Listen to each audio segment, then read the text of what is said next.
Изминатата недела на територијата на Република Македонија на поголемиот број на гранични премини се случија интересни и заплени кои што апсолутно заслужуваат да бидат споделени и за истите да биде информирана македонската јавност. Јас за оваа прилика одвоив неколку интересни заплени, како што е заплената на поголема вредност на девизи.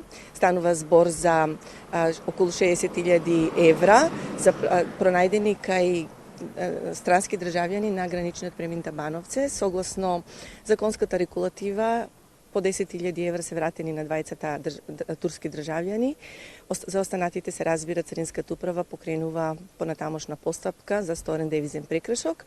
Во издвоен случај откриени се исто така околу 20.000 евра кај германски државјани на истиот граничен премин и согласно законската регулатива 10.000 евра му се вратени, за останатите се привремено задржани и е покренета барање за поведување на прекршочна пријава.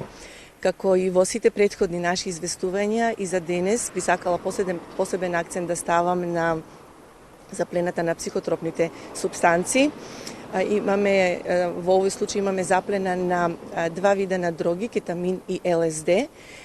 Тоа се две прилично опасни дроги кои што припаѓаат на групата на халуциногени дроги.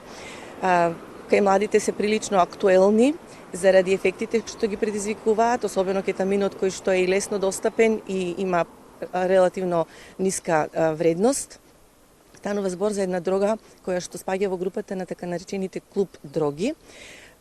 Предизвикува страшни халуцинации кај консументите.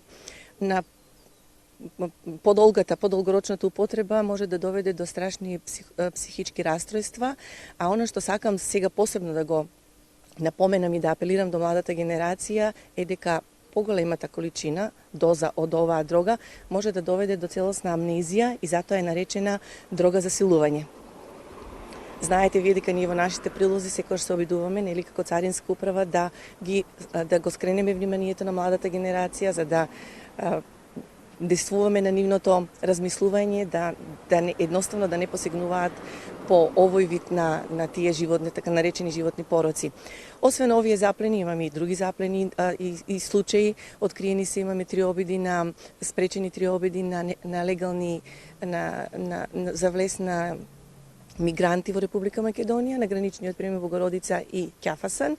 Понатаму имаме заплена на домашна ракија на територијата на Република Македонија од страна на мобилните тимови, каде што лицето кое што ја пренесувало ракијата немало соодветни докази за платени царински и акцизни давачки. Се разбира, имаме исто така заплена на сите оние вообичаени стоки за кои што редовно информираме, како што се разни видови на облека, на автоделови, на храна и така натаму. Јас би прашал уште едно прашање, што се случува понатаму со робата која што е заплената од Царинската управа? Што понатаму со тоа? Секогаш кога станува збор за било каква заплена, таа стока се според законската регулатива се привремено задржува и се покренува соодветна постапка, таа може да биде кривична или прекршочна постапка, додека да заврши постапката што е покрената, стоката се предава во Агенцијата за задржан имот, а после завршување на судската постапка судот одлучува што понатаму со таа стока. Кога станува збор за психотропни супстанци, тие секогаш се уништуваат.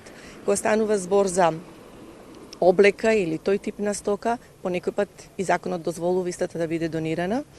Доколку се тоа брендови, имаме обврска да тој бренд биде отстранет и со одобрување на застапникот на тој бренд, таа стока може да биде донирана или да биде уништена согласно законската регулатива.